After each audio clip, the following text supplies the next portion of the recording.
সুপ্রিয় দর্শক, স্বাগত জানাচ্ছি আগামীর বাংলাদেশ অনুষ্ঠানে। আশা করি আপনারা ভালো আছেন, সুস্থ আছেন। আলোচনার শুরুতেই চলুন পরিচিত হয়ে নেই আমাদের আজকের দুজন অতিথির সঙ্গে। আজকে আমাদের সঙ্গে রয়েছেন এম এ আজিজ, প্রধান সম্পাদক, দ্য ফিনান্সিয়াল পোস্ট, এবং মাহবুব মুর্শেদ, ব্যবস্থাপনা পরিচালক ও প্রধান সম্পাদক, বাংলাদেশ সংবাদ সংস্থা। আপনাদের দুজনকে স্বাগত। ধন্যবাদ। আমরা শুরুতেই এম এ আজিজের কাছে যাব। আপনি নিশ্চয়ই ইন্টারন্যাশনাল ক্রাইসিস গ্রুপের একটি রিপোর্ট দেখেছেন। সেখানে বাংলাদেশ সম্পর্কে একটা বিস্তারিত অনেক কিছু বলা হয়েছে, কিন্তু শুরুতেই এই রিপোর্টটির যে মূল একটি বিষয় আমরা লক্ষ্য করেছি, তারা পরিষ্কার বলে দিয়েছে যে বাংলাদেশ অন্তর্বর্তী সরকারের মধুচন্দ্রিমা এখন শেষ। নিশ্চয়ই আপনি রিপোর্টটি দেখেছেন, কি বলবেন? গত নভেম্বর মাসের 15 তারিখে এই ক্রাইসিস গ্রুপ বাংলাদেশের উপরে একটা রিপোর্ট দিয়েছিল, মূলত যে 5ই আগস্টের সরকার পরিবর্তন, সারা বিশ্বে তারা এই রিপোর্টটা করে এবং তাদের করণীয় এটা বলছে। তো এবারের যে রিপোর্টটা করলো, এটা হচ্ছে যে ইউরোপিয়ান ইউনিয়নের একটা টিম আসছিল, তারা আপনার দেখা করছে কয়েকজনের সাথে আমাদের সরকারের। তারপরে তারা এই তাদের থেকেও নিয়ে এবং তাদের নিজস্ব অবজারভেশন দিয়ে এই রিপোর্টটা করেছে। মানে রিপোর্টার ফিল্ড লেভেলের কিছু নজির রয়েছে, নজির আছে। এই জন্য তারা যেটা বলছে, অ্যাসেস করছে যে সরকারের ধরেন 6 মাস চলছে, এখন কিন্তু তাদের মধুচন্দ্রিমা যেটা বলে আর কি, এটা শেষ। এখন তাদের কাজ দেখাতে হবে, মূলত এটাই। এখন কাজের ভিতরে তারা যে চ্যালেঞ্জগুলো দেখে, একটা হলো সংস্কার। এই সংস্কার নিয়ে বিরোধী দলের সাথে উতরাতে পারবে কিনা এ ব্যাপারে একটা সংশয় তারা দেখিয়েছে। 2 হচ্ছে অর্থনীতির যে বিপর্যস্ত অবস্থা ফ্যাসিস্ট সরকার রেখে গেছে, এটা এখনো কিন্তু এটা তারা আলোকপাত করেছে। আলোকপাত করেছে। এটা একটা চ্যালেঞ্জ, মোকাবেলা করার চ্যালেঞ্জ। আর 2 হলো যে এই সংস্কারগুলোর মধ্য থেকে অর্থনীতির চ্যালেঞ্জগুলো মোকাবেলা করতে সামনে যে নির্বাচনে বিরোধী দলগুলোর সাথে কতটুকু আনুষ্ঠানিক হয়। এর সাথে আমার কাছে মনে হয় রিলেটেড আর একটা ইস্যু, প্রধান উপদেষ্টা আপনার একটা সাক্ষাৎকার দিয়েছিল আপনার দাভোস সম্মেলনে। দাভোস সম্মেলনে। সেখানে তিনি বলেছেন যে ছাত্ররা একটা নতুন দল করবে, এটার সাথে রিলেটেড আমার কাছে মনে হয়। সব মিলে আমার কাছে মনে হচ্ছে এই মাসটা কিন্তু খুবই গুরুত্বপূর্ণ আমাদের দেশের জন্য, যে আমরা আসলে কোন দিকে যাব এবং ফাইনালি কোন দিকে যাচ্ছি। আমাদের অর্থনীতিটা এখনো প্রশাসন, অর্থনীতি, পুলিশ, আইন শৃঙ্খলা বাহিনী, এখানে নির্দিষ্ট করে একটা বিষয় আজিজ ভাই আপনার কাছে আমরা জানতে চাইব। সেটি হলো যে এই ক্রাইসিস গ্রুপের মিয়ানমার এবং বাংলাদেশ বিষয়ের যে সিনিয়র কনসালটেন্ট থমাস কিয়ান, তার কিছু রিয়াকশন দিয়েছেন এবং সেখানে উনি বলেছেন যে অর্থনীতিকে আবার সঠিক পথে ফিরিয়ে আনার চলমান প্রক্রিয়ায় বা চলমান প্রচেষ্টার সুফল বাংলাদেশের জনগণের বাস্তবে পেতে একটা সময় লাগবে। আরেকটা কথা বলেছেন, ভারতের সঙ্গে সম্পর্কে এখনও টানাপোড়েন রয়েছে এবং রোহিঙ্গা শরণার্থীদের অদূর ভবিষ্যতে যুদ্ধ বিধ্বস্ত মিয়ানমারে ফিরে যাওয়ার সম্ভাবনা খুব কম। এইটা আমরা জানি, মিয়ানমারের অবস্থাটা আমাদেরও জানা আছে তাদের সাথে। এখন একটা সময় লাগবে, যেটা বলছে বিশেষ করে অর্থনীতি, যেটা আমরা অনেকে তাড়াহুড়ো করছে, সকালবেলা ঘুম থেকে উঠেই দেখবো অর্থনীতি সব ঠিকঠাক হয়ে গেছে, এরকম একটা কেউ কেউ বলে থাকে। না, বিষয়টা ঠিক আছে। আমাদের দেশের অর্থনীতিটা যেভাবে বিধ্বস্ত হয়েছে এবং পরিসংখ্যান ব্যুরো আপনার যেভাবে রিপোর্ট দিয়েছে, সবগুলো inflated report, accurate report, fabricated. এবং সরকার সবসময়ই একটা উন্নয়ন, বিরাট বাজেট, বিরাট আয় ইত্যাদি ইত্যাদি দেখি। চ্যানেল আইতে তাজউদ্দিন আহমেদের ছেলের সাক্ষাৎকার দেখলাম। তিনি নিজেই বলল যে প্রধানমন্ত্রী তিনি বলছে যে 2 হাতে কামাও, তবে কিছু কিছু জায়গা কিন্তু সরকার কিছু ম্যানেজ করতে পারত। প্রথম আলো একটা রিপোর্ট করেছে, সেখানে ধরেন আমাদের যে সামনে রোজা, সেখানে তো আপনার ডিমান্ড বাড়বে। সেখানে ইতিমধ্যে এই মাসে আপনার 80% রোজার ভিতরে যে ডিমান্ড, এটার 80% ইম্পোর্ট করে বাজারে এসে গেছে, আর 20% কিন্তু আরও 1 মাসের ইম্পোর্ট অনলাইনে আছে, এগুলো আসতেছে। কিন্তু তেলও এখানের মধ্যে আছে, কিন্তু তেল ক্রাইসিস। অর্থাৎ আমার বক্তব্য হচ্ছে, ধরেন এখন মৌসুমের সময় 2 আনা দামের কফি, 1 আনা দামের কফি উত্তর অঞ্চলে পাওয়া যায়, আমার অঞ্চলে পাওয়া যায়। এটা বাজারে এসে এখনো 20 টাকা, 25 টাকা, 30 টাকা, তাই না? এটা হলো বাজার ব্যবস্থাপনা। বাজার ব্যবস্থা। কিন্তু প্রথম আলোতে ওই রিপোর্টটাও করেছে যে এই যে ইম্পোর্ট করা হলো, বাজার কিছুটা স্বস্তিতে থাকলেও দাম কিন্তু কমছে না, বিকজ অফ সিন্ডিকেট। এই জায়গায় তো সরকার হাত দিতে পারছে না, এবং এই সিন্ডিকেট ভাঙার জন্যে এবং একজন বিজনেসম্যানকে বাণিজ্য উপদেষ্টা করা হলো। তিনি কিন্তু কয়েকদিন আগে বলছে আমাদের হাতে তো আলাউদ্দিনের চেরাক নাই। এখানে একটি বিষয় কিন্তু রয়েছে, রাজনৈতিক দলগুলো বলছে যে অন্তর্বর্তীকালীন সরকার জিনিসপত্রের দাম কমাতে ব্যর্থ হয়েছে। এই সিন্ডিকেটের প্রসঙ্গ আপনি নিয়ে আসলেন। এই সিন্ডিকেট যারা ছিল তারা কিন্তু রয়েছে, কিন্তু তাদের সহযোগী হিসাবে এখন কারা নেমেছে? না, এই যে স্বৈরাচার বিরোধী যে রাজনৈতিক দলগুলো আন্দোলন করেছে তারা কিন্তু এখন সিন্ডিকেটের সহযোগী হয়েছে। একটা হ্যাঁ, আরেকটা হলো যেটা আপনি বলেন আপনার এলাকায় কফির দাম এত, আর ঢাকাতে সেটা দাঁড়িয়ে গেছে এখনো 30 টাকা 25 টাকা 20 টাকার নিচে পাওয়া যায় না। মাঝখানে চাঁদাবাজির কারণেই তো হয়, এবং এই চাঁদাবাজটা কারা? এখন যারা বলছে যে জিনিসপত্রের দাম কমাতে সরকার ব্যর্থ হচ্ছে, তারাই কিন্তু এই জিনিসগুলোর সাথে জড়িত। এখান থেকে বেরিয়ে আসার উপায়টা কি আসলে? মূলত এখান থেকে বেরোনো সিন্ডিকেট ভাঙতে হবে। কে ভাঙবে? বাজার ব্যবস্থাপনার সরকার ভাঙবে। সরকার। কিন্তু এখন প্রধান রাজনৈতিক দলগুলো যারা এখন সক্রিয় রয়েছে, আওয়ামী লীগ তো নেই দেশে, তারা যদি সিন্ডিকেটের সাথে জড়িয়ে যায়, সিন্ডিকেটে অলিগার্ক, আমি নাম বলতে পারি, এখানে 8টা-9টা হাউস অলিগার্ক আওয়ামী লীগের তৈরি হয়েছে। তাদের সাথে হয়তো চুনোপুটি হিসাবে অন্য এখন যে দলগুলি দেখতে পাচ্ছেন তাদের হয়তো কেউ কেউ আছে। এখন তাদের অধিকাংশ ক্ষেত্রে যারা অলিগার্ক যেগুলা, এগুলো কিন্তু তাদের পজিশন ছাড়ে নাই। বহাল তবিয়ত সবাই রয়েছে। যার যার প্রতিষ্ঠানে ব্যবসা করতেছে, যা করার তাই করতেছে। তারা ব্যবসাটা স্লো করছে, এটা ঠিক, ব্যবসাটা স্লো করছে, কিন্তু তারা কিন্তু প্রতিষ্ঠান ছাড়ে নাই। আর মিড লেভেল অলিগার্কের নিচে যারা, তাদের যেমন ধরেন আমাদের টেলিভিশন আছে না অনেক, ওখানে ধরেন আওয়ামী লীগের তিনি ছিলেন নিয়ন্ত্রণে, আবার বিএনপি আছে, গোপনে জামাতও আছে, এখন ওইগুলোকে সামনে দিছে। অর্থাৎ আওয়ামী লীগের লোকটা চুপ হয়ে আছে, এখন বিএনপি বা জামাতের লোকটা সামনে আসছে। কিন্তু আওয়ামী লীগের লোকটা কিন্তু বহাল তবিয়ত রয়েছে, তার শেয়ার টেয়ার সব আছে, সব আছে। দু একজন পলায়ও গেছে, তাও আছে। তো কিন্তু আলটিমেটলি রাজনৈতিক পরিস্থিতিটা মোটামুটি ফেভারেবল আসলে যাদের জায়গা তারাই নিয়ে নিবে। যেমন ধরেন ইটিভিটা এস আলমের মাধ্যমে স্বয়ং প্রধানমন্ত্রীর পৃষ্ঠপোষকতায়, না প্রধানমন্ত্রীর না, এটা শেখ রেহানা, শেখ রেহানার ওই একই জিনিস, সাবেক প্রধানমন্ত্রী এটা মূলতব্য করে দিছে, তো এস আলম এটা নিয়ে নিছিল। এখন ধরেন সালাম সাহেব এটা এসে বসে পড়ছে, কিন্তু ইতিমধ্যে এস আলম শেয়ার কিন্তু বেশি কিনে নিছে সে।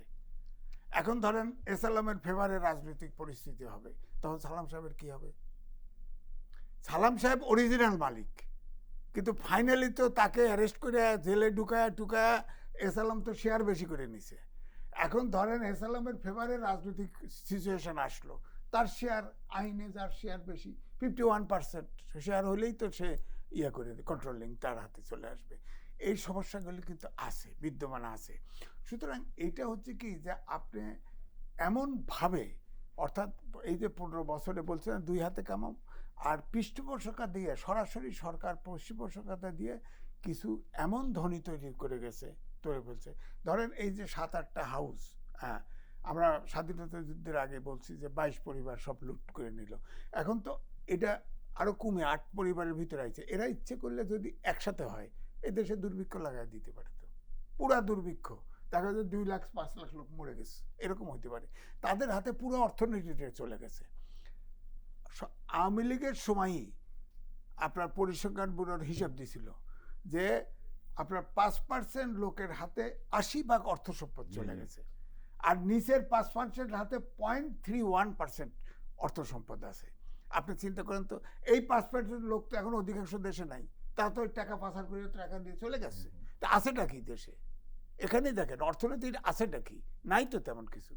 এখন এটা গোছাইতে হলে যে যারা আছে তাদের ভিতরে তো কপারেশন নিতে হবে। এই জন্য হচ্ছে কি, এই সরকারটা যেটা আমার কাছে মনে হয়েছে যে প্রত্যেকটা সেক্টরে শুরুটা কোত্থেকে করতে হবে, শেষটা কই থেকে করতে হবে, এই পরিকল্পনা বুঝতে পারে নাই।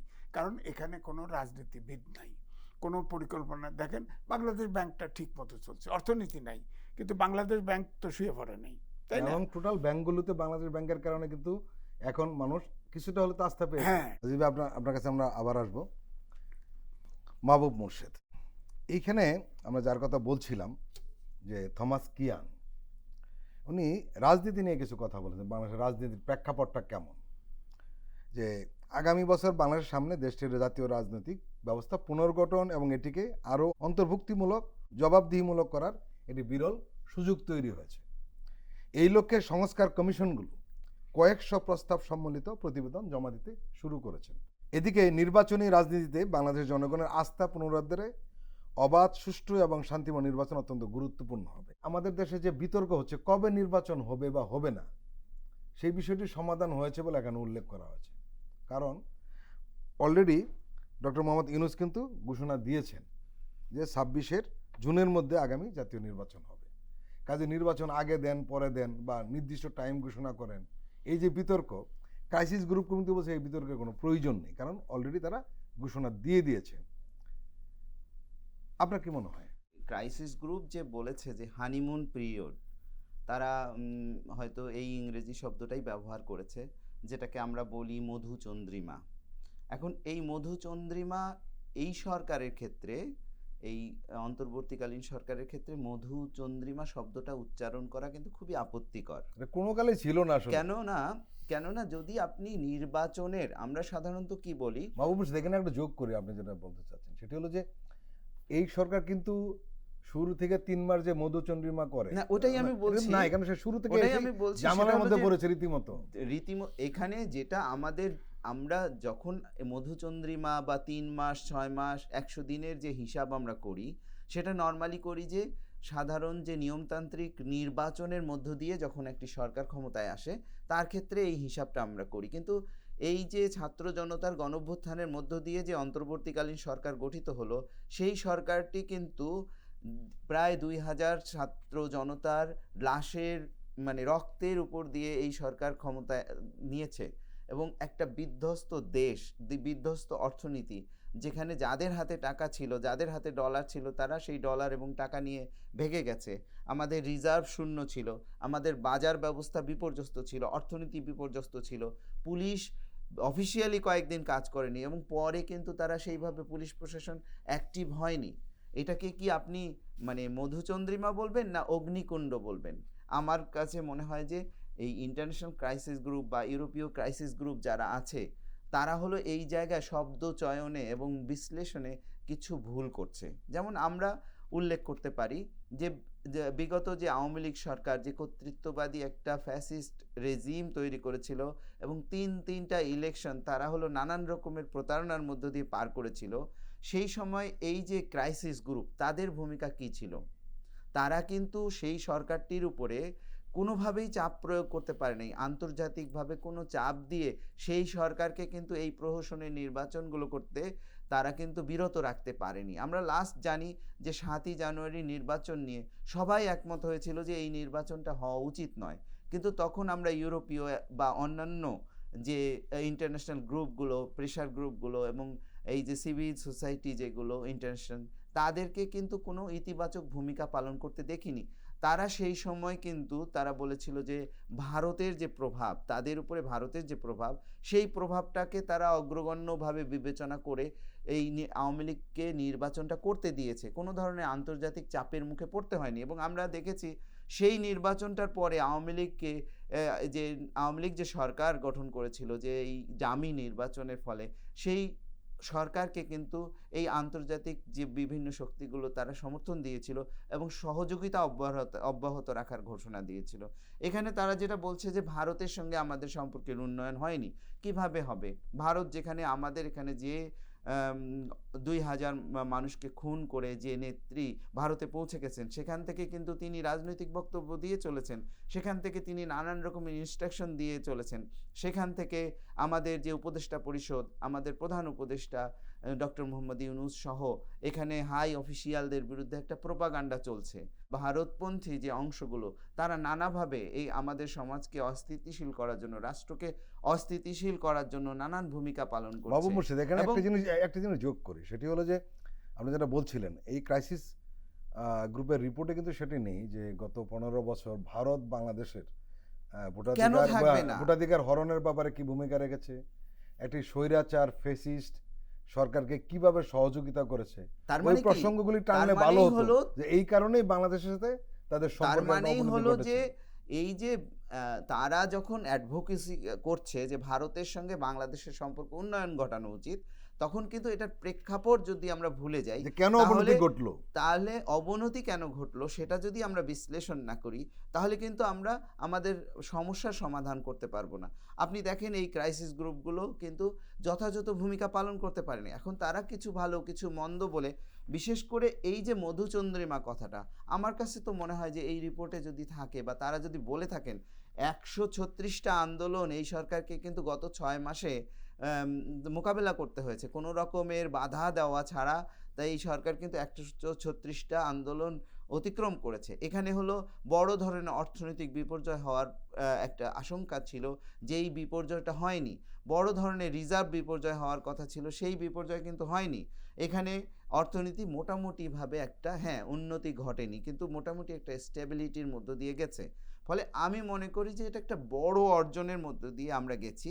কিন্তু আমাদের এখানে সমাজে কি আমরা ভেবেই নিয়েছি যে এই সরকারের বদলে অন্য কেউ আসলে তাদের হাতে একটা জাদু কাঠি থাকবে এবং আলাদিনের তারা চেরাগ। মুহূর্তের মধ্যেই এই জিনিসটা চেঞ্জ করে ফেলবে। কিন্তু আমরা জানি না যে এই যে আন্তর্জাতিক অঙ্গনে এই সরকারের গ্রহণযোগ্যতার মাত্রাটা কতটুকু, ডক্টর মোহাম্মদ ইউনূসের গ্রহণযোগ্যতার মাত্রাটা কতটুকু, এবং আমরা জানি না যে ডক্টর মোহাম্মদ ইউনূস না থাকলে যেই পলিটিক্যাল সরকারই আসুক, যেই শক্তি ক্ষমতায় আসুক, তারা যে এই যে ভারতের যে এই ষড়যন্ত্রমূলক নানান কূটনীতি এবং অন্যান্য বিষয়গুলো কিভাবে মোকাবেলা করবে, তারা কিভাবে এই জাতিকে সুরক্ষা দিবে, সেটার কিন্তু রূপরেখা আমরা এখন পর্যন্ত পাচ্ছি না। ফলে আমরা যেটা বলবো যে এইটা মোটেও 6 মাস খুব বেশি সময় নয়। যে সংকট এবং যে গভীর এবং বিস্তৃত সংকটের মধ্য দিয়ে আমরা এই 6 মাস অতিক্রম করেছি, সেখানে এই 6 মাস আমাদের চোখেই তো একটা মুহূর্তের মধ্যে কেটে গেছে এই 6 মাস। এবং আমরা এই সরকারকে, এটা খুবই সত্যি কথা তারা বলেছে, যদিও তাদের বলার অপেক্ষা রাখে না, কারণ প্রধান উপদেষ্টা ডক্টর মোহাম্মদ ইউনূস নিজেই বলেছেন যে এই সরকার একটা নিজেদের মধ্যেই একটা মেয়াদ ঠিক করে নিয়েছে, এই সময়ের মধ্যে সংস্কারগুলো হতে হবে।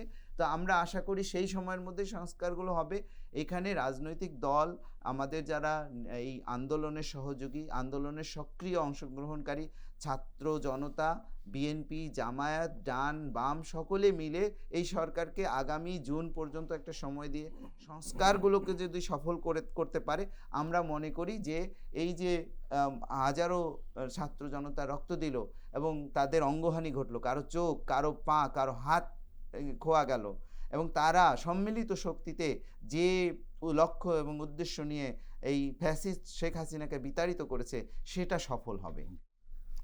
আজিজ, এইখানে প্রতিবেদনে আরও কিছু কথা বলা হয়েছে, আমি একটু পড়ে শোনাই। যে রাজনৈতিক অঙ্গন থেকে হাসিনার আওয়ামী লীগের প্রায় হারিয়ে যাওয়া, নেতাদের পলায়ন ও দেশের ভেতর দলটির কর্মকাণ্ড অনেকটাই বন্ধ হয়ে যাওয়ায় বৃহত্তর রাজনৈতিক শক্তি হিসেবে আবির্ভূত হয়েছে বিএনপি। দলটি ভবিষ্যৎ সরকার গঠনের অপেক্ষা আছে বলে ব্যাপকভাবে মনে করা হচ্ছে। তবে এমন সম্ভাবনায় বাংলাদেশের অনেকেই অস্বস্তিতে। অতীতে, বিশেষত বিংশ শতকের শুরুতে আওয়ামী লীগের মতো প্রায় একই রকমের স্বৈরশাসন দেখিয়েছে বিএনপি। অন্তর্বর্তী সরকার ও এর সমর্থকদের জন্য এটি বড় দুশ্চিন্তার বিষয়। কেননা সরকারের সংস্কার কর্মসূচির লক্ষ্য দেশকে পুনরায় স্বৈরতান্ত্রিক শাসন থেকে রক্ষা করা। অবশ্য ব্যাপক রাজনৈতিক সংস্কারের জনগণের তীব্র আকাঙ্ক্ষা ডক্টর ইউনূসের জন্য সুবিধাজনক হয়েছে। নির্বাচনের আগে বিএনপি কোট আনকোট ভক্ষকের ভূমিকা এড়াতে চাইবে, আসলে কি তাই? দেখেন, এটা অনেক লম্বা ডিসকাশন। আমি একটা জিনিস বলি, দেখেন শাহাবুদ্দিন সাহেব ভারপ্রাপ্ত আপনার অস্থায়ী রাষ্ট্রপতি ছিল, তিনি কিন্তু তার সময় সবচাইতে দক্ষতার সাথে সরকার। এইখানে আজিজ ভাই, এখানে একটু সংশোধনী দিতে চাই আমি আপনাকে। সেটি হলো, আসলে কতগুলি বিষয় রয়েছে। ওই সময় যেমন বিএনপির কেউ কেউ বলছে যে 3 মাসে তো সবকিছু অতীত হয়েছে, মানে কেয়ারটেকার গভর্নমেন্ট যায় 3 মাসে সবকিছু নির্বাচন দিয়েছে। ওই সময় আর এই সময়টা একটু আলাদা না। আমি বলছি, শোনেন, শাহাবুদ্দিনের সময়ে 20-21টা সংস্কার প্রস্তাব ছিল। এরশাদের সময়ে এরশাদের বিরুদ্ধে যে আন্দোলন করেছিল যে যতগুলো রাজনৈতিক দল, তারা 3 জোটের রূপরেখা আপনার স্বাক্ষর করে পাবলিক কমিটমেন্ট করেছিল। 1/11-এর সময় তো তুফান বয়ে গেছে সংস্কারে, 121-22টা সংস্কার প্রস্তাব ছিল, একটি প্রস্তাবও পাস হয়নি, একটিও না। তো সুতরাং আপনার এই যে অন্তর্বর্তীকালীন সরকার যে সংস্কার প্রস্তাবটা নিয়ে যেদিকে এগোচ্ছে, যেভাবে আপনার বাংলাদেশের রাজনৈতিক কালচার চর্চা এগুলো তো বিবেচনায় নিতে হবে। এখন একটা অভ্যুত্থানে সরকার বসছে কয়েকজন মিলা, যেমন নিউজে সাক্ষাৎকার আসছে, উনি বলছেন, প্রধান উপদেষ্টা নিজেই বলেছেন, আমার কাছে যা লিস্ট আসছে আমি তার ভিতরে যাদের চিনি তাদের উপদেষ্টা বানিয়েছি, অর্থাৎ যোগ্যতার বিচার এখানে আসেনি। এক, তারপরে দেখা যাচ্ছে উনি তো চিটাগাংয়ের লোক, উনি চিটাগাংয়ের লোকই বেশি চিনছে, সারা বাংলাদেশ তো চেনে নাই, ওখানেও একটা ইমব্যালেন্স আছে। এমন একটি কথা আছে, যত উপদেষ্টা নিয়োগ হয়েছে বিএনপি লিডারদের সাথে আলাপ করা হয়েছিল। বিএনপির লিডারদের সাথে বিএনপির 2জন নাম বলছিল, না, 2জনের না, আরো বাকিদের নিয়েও কিন্তু আলাপ করা হয়েছিল। এই জিনিসটা এখন সামনে আসতেছে আস্তে আস্তে। না, সামনে আসতেছে না, যে এখানে কি একটা এনজিওর লোকের নাম প্রস্তাব করছে বিএনপি। কিন্তু বিএনপি কিন্তু একটা মজার ঘটনা কি জানেন, বিএনপি কিন্তু এদের ব্যাপারে তত কিছু বলছে না। বিএনপি রাজনীতির একটা সংকট তৈরি হয়েছে এই কারণে, এখানে রিপোর্টে বলা হয়েছে তারা ভক্ষকের ভূমিকা এড়াইতে চাইবে। আমি এই বলছি, সংকটটা রয়ে গেছে, বিষয়টা তৈরি হলো হয়েছে যে এখন। আমাদের দেশের যত রাজনৈতিক সংগঠন আছে, হ্যাঁ, তাদের আপনার রাজনৈতিক যে চর্চা, অনুশীলন যাই বলেন, গণতান্ত্রিক চর্চা প্রায় একই রকম। বিষয়টা হলো 52 সাল থেকে যত ছাত্র আন্দোলন হয়েছে বা আন্দোলন হয়েছে, সবগুলো আন্দোলনে ছাত্ররা অগ্রভাগে ছিল, হ্যাঁ, এবং ওর থেকে 24 সাল পর্যন্ত দুটো জিনিস এখন যেটা যারা প্রবীণ সিটিজেন, সিনিয়র সিটিজেন, তাদের কাছে প্রশ্ন হচ্ছে যে কোনো জায়গায় ছাত্ররা সরকারের অংশীদারি হয় নাই, এক। দুই হলো কোনো আন্দোলনে যে নেতাগুলি তৈরি হয়েছে, কোনো নেতা ওই সময়ে বিতর্কিত হয় নাই, পরে হয়তো হয়েছে, ওই সময় বিতর্কিত হয় নাই। আবার জাসদ 9 বছরের মুক্তিযুদ্ধের অস্ত্র ট্রেনিং নিয়ে, যুব সম্প্রদায় নিয়ে একটা দল করে জাসদ। জাসদের রাজনীতি আমি প্রশ্ন তুলছি না, তাদের হঠকারিতার কারণে সেই জাসদটা কিন্তু এখন বিলীন। এখন একটি সম্ভাবনা দেখা গেছিল যে আমাদের ছাত্ররা যেভাবে সংগঠিত হয়েছিল তার পিছনে ধরেন সবাই সমর্থন দিয়েছে, রাজনৈতিক দল ব্যানার রেখে, আপনি আমি সবাই দিছি, তো সবাই দিছি। এখন এই ছাত্ররা নিয়ে যে সবগুলি সমালোচনা হচ্ছে, এই সমালোচনাগুলি কিন্তু গ্রহণযোগ্য নয়, হ্যাঁ। কারণ আপনি দেখেন দুটো জিনিস এখানে হচ্ছে, এক, ছাত্ররা নিজেরা প্রবীণদেরকে, অতীত ইতিহাসকে তারা পছন্দ করছে না।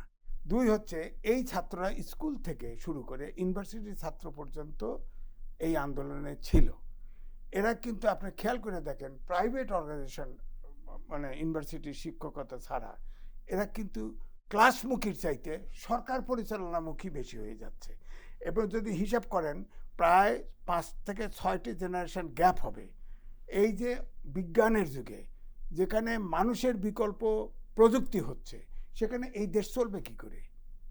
1.5 কোটি লোক প্রবাসী আয় পাঠায়, কোত্থেকে আসবে? এখন একটা এই প্রবাসী দেন, আমাদের দেশে গার্মেন্টস এখন রোবটে চলা শুরু করছে, মানুষ লাগে না। এই শিক্ষা ব্যবস্থা আমি নিজেও লিখছি, এই শিক্ষা ব্যবস্থাই তো আধুনিক যুগে 4র্থ শিল্প বিপ্লবে অচল, সেখানে কোনো গুরুত্ব নাই। অথচ এই ছাত্রদেরকে কিভাবে এই ধরেন কিছু কিছু বুদ্ধিজীবী বাইরে, সরকারের বাইরের থেকেও আছে, তাই এই ছাত্রদেরকে সরল মনকে অনেক সময় আমি বলবো মিসগাইড করতেছে অনেক কিছুই, এবং যেসব কথাবার্তা বলতেছে। আমার কথা হচ্ছে যে যারা আন্দোলনে ছিল, যারা সবাইকে স্বীকার করা, যেমন মুক্তিযুদ্ধের সময় ধরেন অল্প জামাত সহ আর দুটো ছোট দল এটার বিরোধিতা করছে, কিন্তু শেখ মুজিব একাই সরকার দায়িত্ব নিয়ে নিয়েছে, যার ফলে কিন্তু দেশটা আসলে এই আস্তে আস্তে শেষে সে সরকার ধরে রাখার জন্য একদল করে ফেলছে, তাও পারে নাই, শেষ পর্যন্ত ফ্যামিলি ধরে জীবন দিয়ে এটার খেসারত দিছে। এখন শেখ হাসিনা একা সব দখল করতে চাইছে, এখন তারে পালায় যেতে হয়েছে ব্যাকডোর দিয়ে। তো এখন যেটা হচ্ছে যে ছাত্ররা সব কিছু তাদের ডিকটেশনে চলবে এবং অন্যদের অবদান নাই, তারাই বিপ্লব করছে, এরকম একটা বডি ল্যাঙ্গুয়েজ এবং মুখেও বলা শুরু করেছে। কিন্তু আমাদের দেশের যে রাজনৈতিক কালচার, সংস্কৃতি, এটাকে প্রবীণ, তরুণ, ছাত্র সবাই মিলেই দেশটাকে আগাইতে হবে, সেই জায়গা তো চিন্তা করছে না। সেই জায়গায় তো চিন্তা করছে না। তা আমার বক্তব্য হচ্ছে এই ছাত্ররা বিতর্কিত হোক এমন কিছু করা দরকার না। যেমন সংস্কার করলে আমি যেটা আগে বলেছিলাম, সবগুলো রাজনৈতিক দল যে নেক্সট ইলেক্টেড পার্লামেন্ট হবে, হ্যাঁ, এখন যে সংস্কার হবে, যদি শুধু ছাত্ররাই 2/3 মেজরিটি পায়, ইলেকশন তো করবে, পার্টি করবে, ইলেকশনও করবে, হ্যাঁ, এবং প্রার্থীও গোছাইতেছে আমি জানি। এখন যদি রাজনৈতিক দলগুলো হোস্টাইল থাকে, আপনি নির্বাচনের জন্য তারা গিলোটিন হয়ে অ্যাকসেপ্ট করে নির্বাচনে গেল, ধরেন তারা কেউ জিতে গেল, তাদের ঐক্য হোক, একদল হোক, জিতলে সব ওই আগের মতো ওই যে 3বার সংস্কার প্রস্তাব সব ট্রাশ পেপার ডাস্টবিনে ফেলে দিল, লাভ হলো কি? সুতরাং আমরা তো সংস্কার চাই, এটা ঠিক যে রাজনৈতিক দেখেন অনেক সূচকে, যতই ফ্যাসিস্ট বলেন, যা বলেন, স্বৈরশাসক বলেন, আর্মি শাসক বলেন, দেশটা তো টুকটুক করে এগিয়েছে, তাই কি না? এগিয়েছে? হ্যাঁ, অনেক সূচকে এগিয়েছে। যেমন গার্মেন্টস জিয়া রহমান করে দিয়ে এটা গেছে, তো জিয়াউর প্রবাসী রহমান জিয়া অবদান। রহমান করে হ্যাঁ। দিয়ে গেছে, জিয়া রহমান করে দিয়ে গেছে। জিয়া রহমান তো সরকার, হুম। অর্থাৎ সরকার ধরেন যা এবং কিছু একমাত্র দেখেন, নেতা ছিলেন জিয়াউর রহমান, যিনি ভিশনারি ছিলেন, আর বাকিরা সবাই কিন্তু আপনি দেখেন। তারপরে আমি বলছি যে এবারে ধরেন যা উন্নয়ন করছে তার অর্ধেক চুরি করে গেছে, পাচার হয়ে গেছে, টাকা পাচার হয়ে গেছে। আমার কথা যদিও, কিন্তু রাজনৈতিক সূচকে পিছাচ্ছে, কেউ বলে নাই আগাইছে। রাইট। আমি ওইটাই বলতে চাইছি।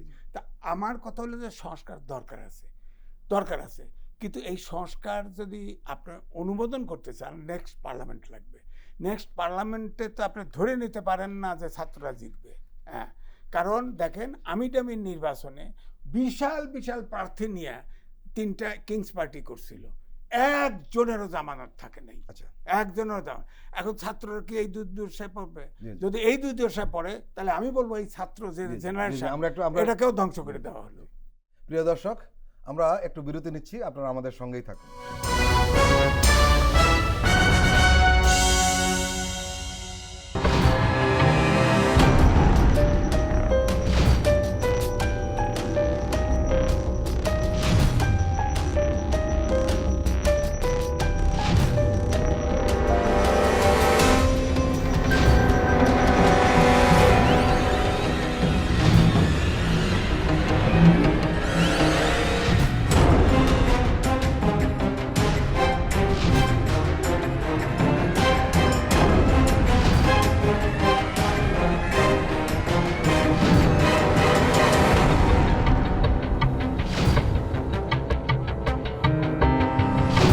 কেমন আছে অর্থনীতি দেখবেন প্রতি সোম ও মঙ্গলবার রাত 10:20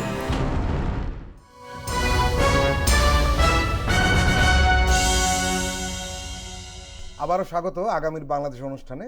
আজকে আমাদের সঙ্গে আলোচনায় রয়েছেন এম এ আজিজ এবং মাহবুব মুর্শেদ। এম এ আজিজ এই ছাত্রদের নিয়ে কিছু সমালোচনা করেছেন, কিছু পরামর্শ দিয়েছেন, তাদের কী ধরনের ভূমিকা রাখা দরকার সেটিও বলেছেন। সংস্কার নিয়ে উনি একটু আশঙ্কা প্রকাশ করেছেন যে সংস্কার হলে সেটি আদৌ বাস্তবায়ন করা সম্ভব হবে কিনা। আমি জানতে চাইব যে এই ছাত্রদের ভূমিকা কি ঠিকঠাক আছে? 1, 2 নম্বর হলো, এই সংস্কার যদি না মানে রাজনৈতিক দলগুলো, তাহলে দেশটা কি আবার আগের অবস্থায় চলে যাবে? এখানে যেটা আমি বলবো যে সংস্কার যদি রাজনৈতিক দলগুলো না মানে, যদি এর সঙ্গে অংশগ্রহণ না করে এবং এটি বাস্তবায়ন না করে, তাহলে এটা আত্মঘাতের শামিল হবে। আমরা স্পষ্টভাবে বলবো যে তারা আত্মঘাতী হয়েছে।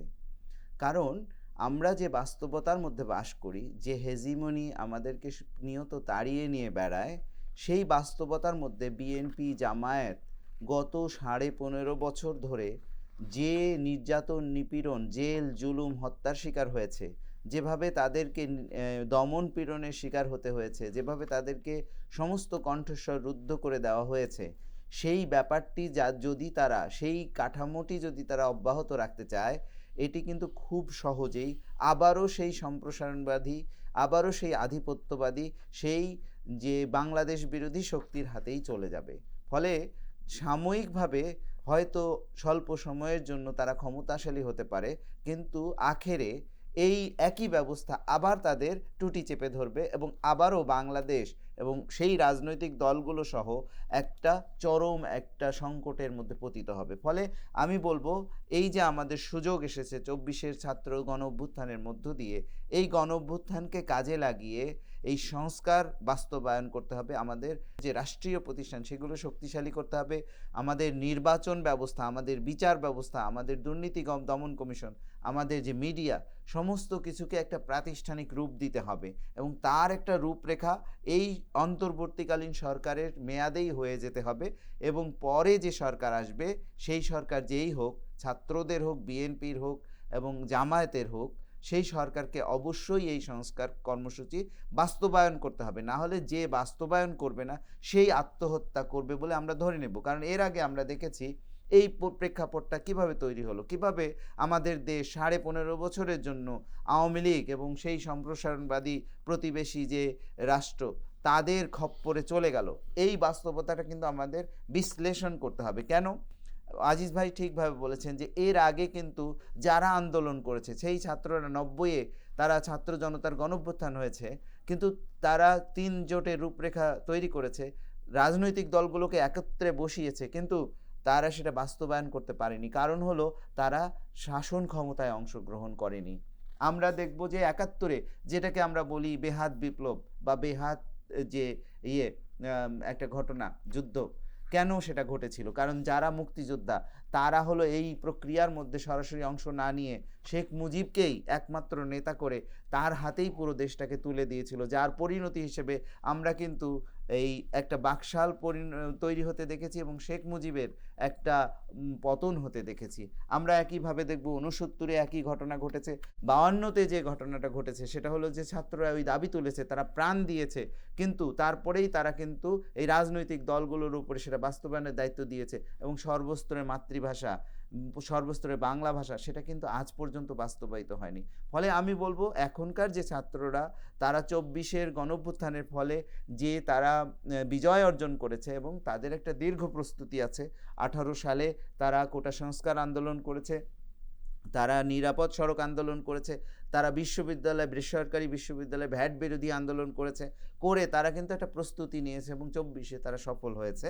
এবং আমি বলবো যে তারা যে সক্রিয়ভাবে এই শাসন ব্যবস্থায় রাজনীতিতে অংশগ্রহণের একটা প্রক্রিয়া শুরু করেছে এটা খুবই পজিটিভ। এবং আমাদের যে রাজনৈতিক দলগুলো অতীত অভিজ্ঞতা থেকে 71, 90, 52, 69-এর যে অভিজ্ঞতা, তাদের যে ব্যর্থতা, সেই ব্যর্থতার ব্যাপারটিকে মাথায় নিয়ে ছাত্রদেরকে ওয়েলকাম জানানো উচিত।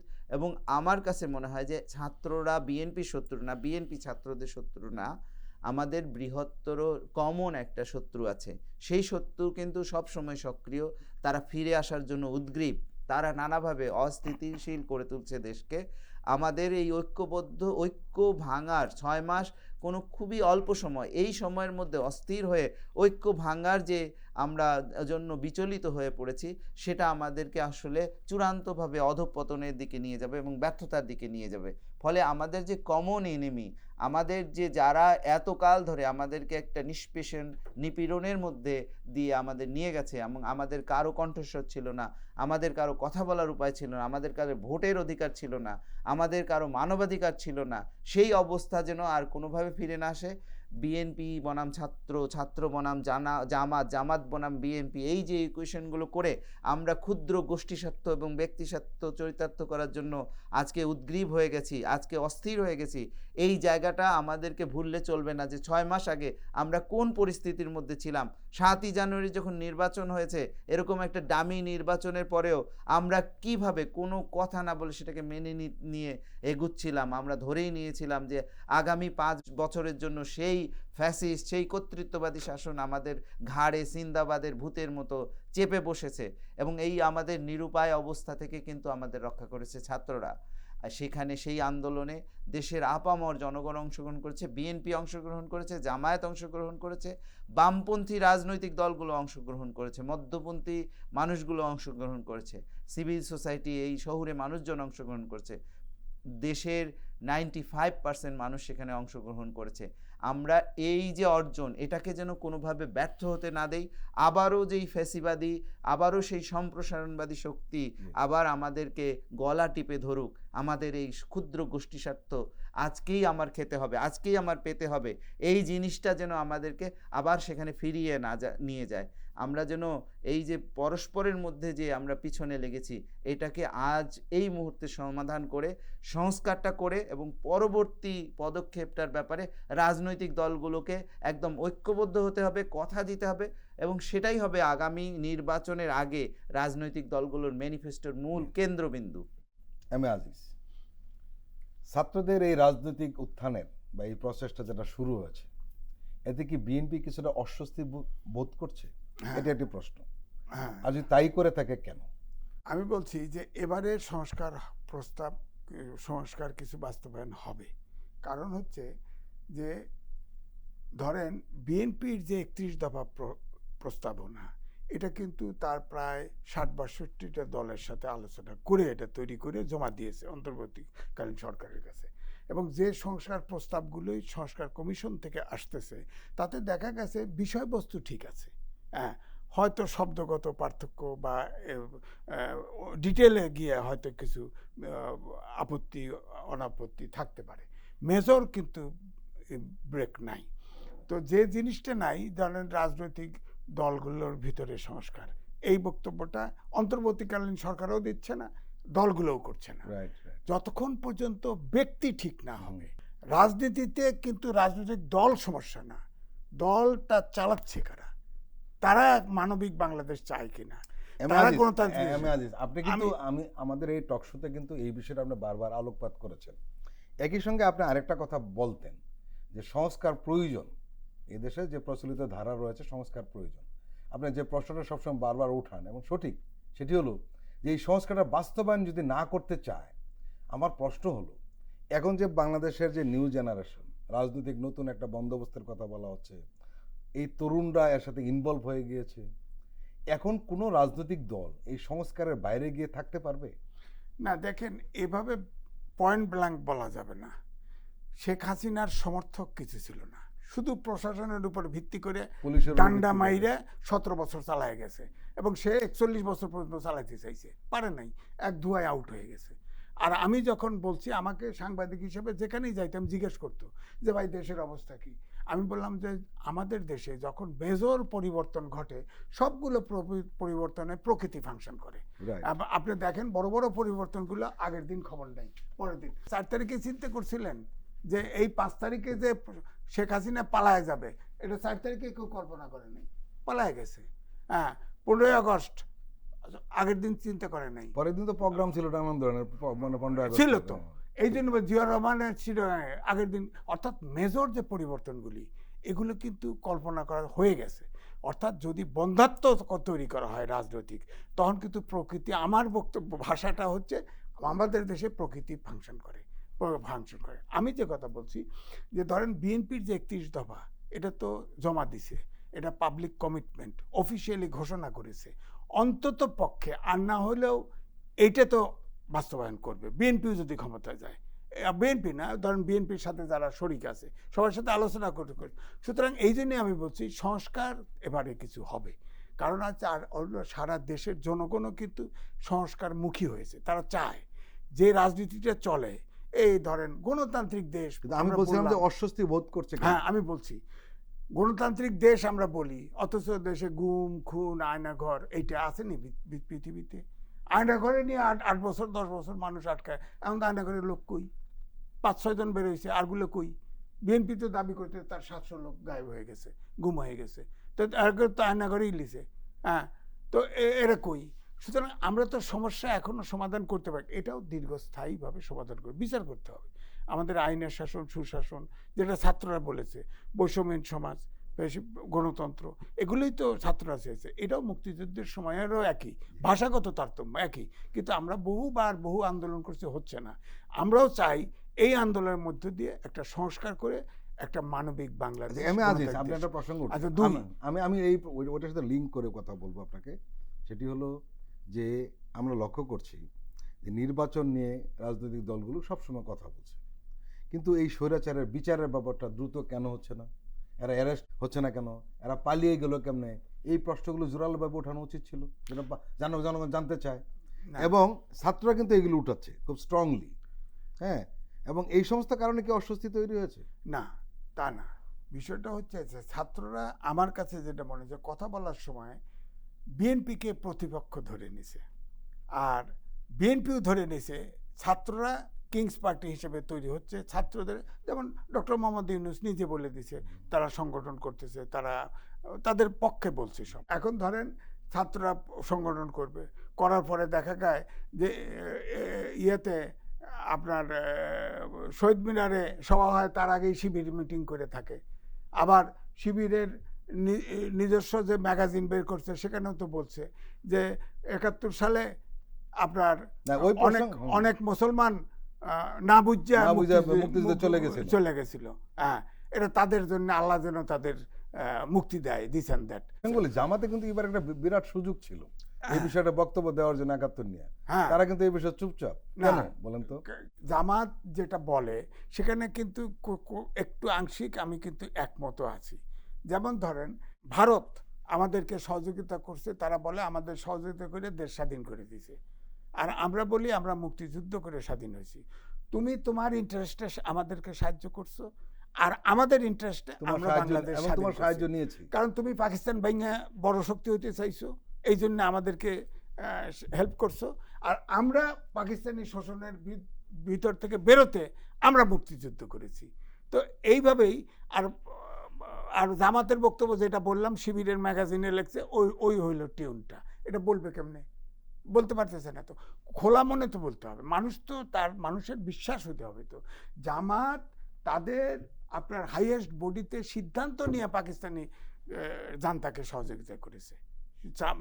সুতরাং এটা এই জন্য কখনো এই জায়গায় থাকে যে এটা ভারত করে দিছে, আমরা এক পড়ার সাত পাকিস্তানে এসে ভারতে ভাঙ্গিয়া পাকিস্তানে চলে গেছি। এটা ঘুরা এক, আমার মতো ঘুরা এক লিতে হয়। হ্যাঁ, আমি তো তাই ফিল করি। বিএনপিকে যেভাবে সমালোচনা ছাত্ররা করেছে, বিএনপি কিন্তু ওই ভাষায় সমালোচনা করে নাই। যেমন ধরেন লাস্ট যে সমালোচনা ফখরুল ইসলাম আলমগীর বলেছে, যদি তো অন্তর্বর্তীকালীন সরকার নিরপেক্ষ না থাকে তাহলে নির্বাচন নিরপেক্ষ হবে না। এটা তো অপরাধটা কি?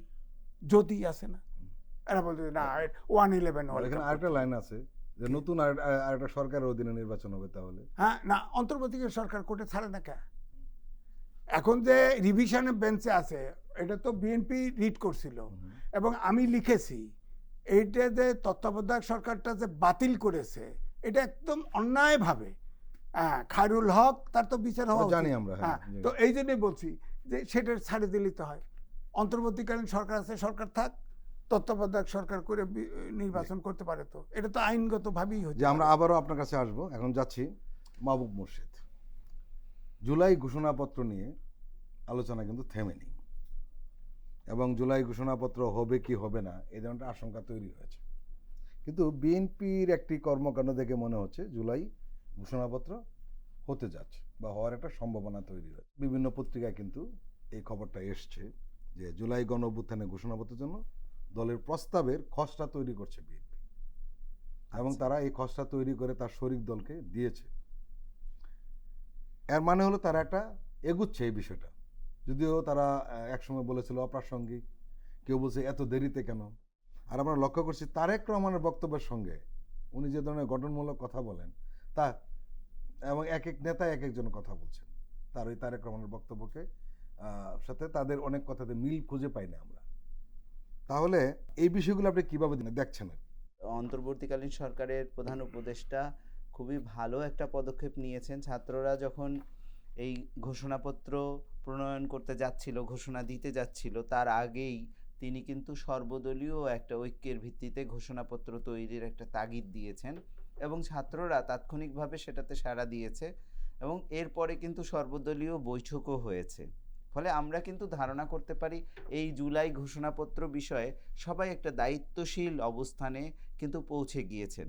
বিএনপি যেমন দায়িত্বশীল জায়গা থেকে সেই আলোচনায় গিয়েছে এবং তারা সাড়া দিয়েছে। ছাত্ররা ওই তারিখেই ঘোষণাটা না দিয়ে পিছিয়ে দিয়েছে যাতে বিএনপি অংশগ্রহণ করতে পারে। ফলে আমরা কিন্তু বুঝতে পারছি যে প্রত্যেকেই যার যার জায়গা থেকে নমনীয় হয়ে এই বৃহত্তর স্বার্থের দিকে তাকিয়ে আছে। কারণ জুলাই ঘোষণাপত্র আসলে একটা বড় একটা ঐতিহাসিক ঘটনা হতে যাবে যদি সেটা রাজনৈতিক দলগুলো যৌথভাবে সেটা প্রণয়ন করতে পারে এবং একত্রে শহীদ মিনার বা এরকম বড় কোনো জায়গায় সেই ঘোষণাটা দিতে পারে। আমার কাছে মনে হয় এখন যে আমরা সাময়িক একটা বিরোধ দেখতে পাচ্ছি, একটা সাময়িক এই বিরোধটা থাকবেই। আমরা বারবার বলেছি যে এই গণ অভ্যুত্থানে নানান রকমের শক্তি কিন্তু অংশগ্রহণ করেছে। তারা নানা মতের, নানা আদর্শের, তারা হলো নানা ভাষার, নানা ধর্মের, নানাভাবে তারা কিন্তু সামাজিক অবস্থান নিয়েছিল। তারা যখন সম্মিলিতভাবে অংশগ্রহণ করেছে, আমরা কিন্তু অনেক দেশে দেখেছি, পৃথিবীর অনেক দেশে দেখেছি এই রকম গণ অভ্যুত্থানের পরে বিবদমান যারা গণ অভ্যুত্থানে অংশগ্রহণকারী তারা নিজের মতাদর্শ প্রতিষ্ঠার জন্য অস্ত্র হাতে পর্যন্ত নিয়েছে। কিন্তু বাংলাদেশ খুবই সহনীয় একটা জায়গা, যেখানে কিন্তু আমরা মৌখিক তর্ক বিতর্কের মধ্য দিয়ে এই সমাধান করার চেষ্টা করছি। এবং দেখেন, জুলাই গণঅভ্যুত্থান নিয়ে বিএনপি যেভাবে একটা নমনীয় অবস্থান দেখিয়েছে, ছাত্ররা যেভাবে দেখিয়েছে, সরকার যেভাবে একটা দায়িত্বশীল জায়গা থেকে এগিয়ে এসেছে, এবং কেউ কিন্তু এখানে একটা খুব যে নাছোড়বান্দা হয়েছিল তা কিন্তু আমরা দেখব না। আমার কাছে মনে হয় প্রত্যেকটা ইস্যুতে এরকম জায়গাতেই পৌঁছাবে। আপনি যেটা আজিজ ভাইকে যে প্রশ্নটা করছিলেন যে বিএনপি কি ভয় পায় কিনা ছাত্র যেই অংশ মানে রাজনৈতিক দল গঠনে, আমার কাছে খুবই স্পষ্ট এবং আমার বিশ্লেষণও খুব স্পষ্ট যে আসলে ছাত্রদেরকে বিএনপি ভয় পায় না বা বিএনপিও ছাত্রদেরকে ভয় পায় না। কিন্তু রাজনীতিতে একটা নানানভাবে বুলি আওড়াতে হয়, যে বুলিটা আওড়ে কিন্তু আপনি মানুষের সামনে ইস্যুটা প্রতিষ্ঠা করবেন এবং মানুষের কাছে আপনার বক্তব্যটা দেবেন। অনেক সময় হয় কি, আপনি যদি একটা চূড়ান্ত একটা কথা না বলেন, রাজনৈতিক বক্তব্যটা ঠিক পৌঁছাতে পারে না। ছাত্রদেরও যেমন একটা চেষ্টা আছে যে তারা যে রাজনীতিটা করতে যাচ্ছে এটা বিএনপির বা জামাতের থেকে কতটুকু আলাদা সেটা মানুষকে বোঝানো। সংকট কিন্তু তৈরি হয়েছে। আপনি লক্ষ্য করবেন যে এই যে বিরোধকে কেন্দ্র করে বা একজন আরেকজনের বিরুদ্ধে কড়া ভাষা বক্তব্য দেওয়ার কারণে, আসলে কড়া ভাষা কিন্তু ফরিদ ভাই দেয়নি, কারণে এখানে চেতনাগত একটি দিক রয়েছে। সেটি হলো যে আমরা লক্ষ্য করছি যে বিনা স্বীকৃতি যেভাবে সংস্কারের বিরোধিতা করেন, তখন যদি বিএনপির কোনো নেতা একইভাবে বিরোধিতা করেন, তখন হয় কি এই পরাজিত শক্তি, পালিয়ে যাওয়ার শক্তি পায়। এক। 2 নম্বর যেটা হলো সেটি হলো যে আপনি লক্ষ্য করেছেন যে কথিত একটি কর্মসূচি দিয়েছে আওয়ামী লীগ, একটি কর্মসূচি দিয়েছে, হরতালের কর্মসূচি দিয়েছে, সবাই খুব স্ট্রং ভাষায় কথা বলছে। বিএনপি নেতাদের কাছ থেকে কিন্তু আমরা এই বিষয়ে এত স্ট্রংভাবে প্রতিবাদটা দেখতে পাচ্ছি না। সেই তারপরে বিচারের ব্যবস্থাটা কেউ কথা বলছে, কিন্তু যখন বিরোধী রাজনৈতিক দলগুলোর বিচারের ব্যাপারে সোচ্চার না হয়, তখন হয় কি ওই পরাজিত শক্তিগুলো একটা স্পেস পায়, তারা মানসিক একটা স্পেস পায়, নর্মাল না, মানসিক, এবং তারা এক ধরনের প্রপাগান্ডা শুরুটা করে। এবং আপনি লক্ষ্য করেছেন যে বিবিসির সঙ্গে সাক্ষাৎকার দেওয়ার পর মির্জা ফখরুলের, এবং এরপরে 2জন উপদেষ্টা এবং বৈষম্য বিরোধী ছাত্র আন্দোলনের একজন নেতার প্রতিক্রিয়ার পরই কিন্তু আমরা লক্ষ্য করলাম যে সোশ্যাল মিডিয়াতে প্রপাগান্ডার সয়লাভ শুরু হয়ে গেল এবং ইন্ডিয়ান পত্রিকাগুলো লেগে পড়লো, এবং তারা বিশেষ করে এক্সপ্রেস যে পত্রিকাটি রয়েছে সেখানে তারা কিন্তু বিভিন্ন রাজনৈতিক মানে পতিত সরকারের নেতাদের সাক্ষাৎকার ছাপা শুরু করলো, প্রতিক্রিয়া নিয়ে নানান ধরনের। এই সুযোগটা কিন্তু তৈরি হয়।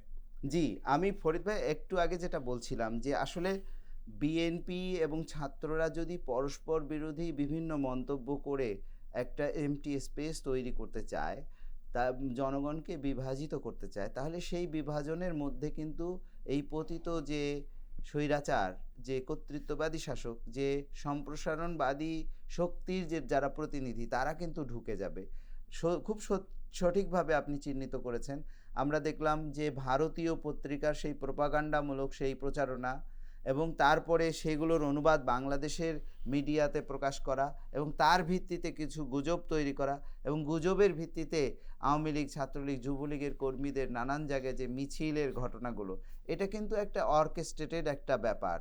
এবং আমরা বলবো যে কথাটা আমি আগে থেকেই বলছিলাম যে বিএনপি এবং ছাত্ররা, জামাত এবং ডান বাম যারাই থাকুক এই গণঅভ্যুত্থানের পক্ষে, দেশপ্রেমিক যে শক্তিগুলো, তাদেরকে কিন্তু ঐক্যবদ্ধ থাকতে হবে কমন এনিমির বিরুদ্ধে। রাজনীতিতে বুলি থাকবে, রাজনীতিতে নিজেদের ভাষা থাকবে, রাজনীতিতে নিজেদের মধ্যে মতপার্থক্য থাকবে। আগেই বলেছি যে এখানে যারা বাম অংশগ্রহণ করেছে এখানে, তারা তো এক ধরনের রাষ্ট্র চায়, তারা এক ধরনের কাঠামো চায়। যারা ডান তারা একরকম রাষ্ট্র কাঠামো চায়, যারা মধ্যপন্থী তারা একরকম চায়। আমরা কিন্তু বলতে পারি না যে বামরা চাইবে না, শুধু ডানরা চাইবে, শুধু ডানরা চাইবে না, শুধু বামরা চাইবে। প্রত্যেকেরই অধিকার আছে তার মতো করে রাষ্ট্র গঠনের কর্মসূচি নেওয়ার এবং সেদিকে জনগণকে আকৃষ্ট করার। বিএনপি যেমন অধিকার আছে, জামায়াতেরও আছে, ছাত্রদেরও আছে। আমরা কিন্তু বলতে পারি না ছাত্ররা রাজনৈতিক দল কেন গঠন করছে। অবশ্যই তারা রাজনৈতিক দল গঠন করবে, তারা যে কারণে প্রাণ দিল সেইটা প্রতিষ্ঠার চেষ্টা তারা করবে না। এখন ধরেন বিএনপি কেন ভয় পাবে? বিএনপি যে থানা পর্যায় পর্যন্ত, গ্রাম পর্যায় পর্যন্ত যে সাংগঠনিক কাঠামো আছে, সেই সাংগঠনিক কাঠামোতে কিন্তু তাকে কেউ পরাজিত করতে পারবে না। কিন্তু আমরা যেটা বলছি, ছাত্রদের একটা অংশগ্রহণ তো থাকতে হবে, তাদেরকে সামনের দিনে কথা বলতে হবে, নতুন বাংলাদেশ গড়তে হবে। এই যে আজকে যে আমরা যে শাসন ব্যবস্থাটা এই 6 মাস আগেও যেটাকে অতিক্রম করে আসলাম, যে দুঃস্বপ্নের ভেতর দিয়ে আসলাম, সেইটা আবার সেইটাই অন্য রূপে ফিরে আসবে। আবারও সেই ষড়যন্ত্রের এই প্রক্রিয়াগুলো শুরু হবে।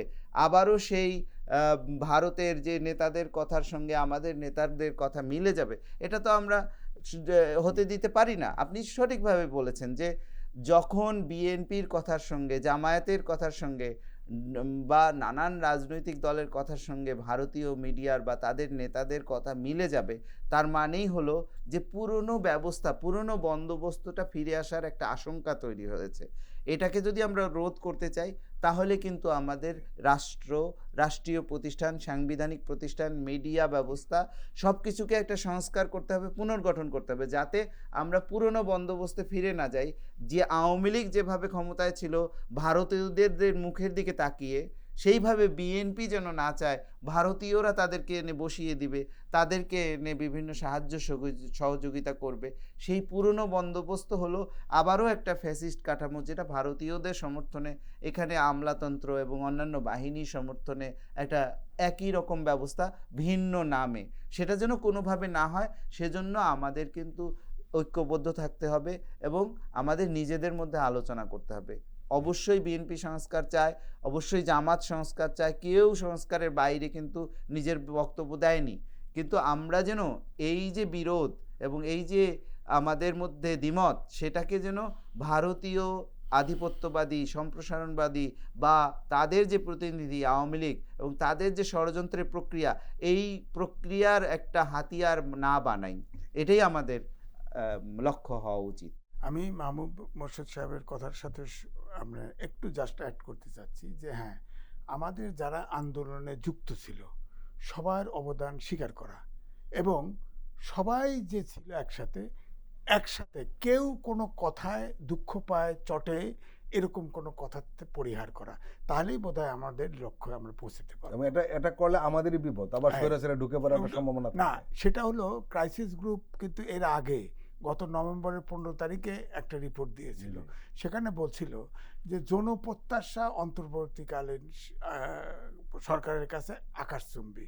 যদি এই প্রত্যাশা পূরণ করতে ব্যর্থ হয়, তাহলে এবং রাজনৈতিক দলগুলোর সাথে যদি সম্পর্ক দূরত্ব বাড়ে, তাহলে দেশ পূর্বের অবস্থায় ফিরে যেতে পারে অথবা সেনাবাহিনী ক্ষমতায় নিতে পারে।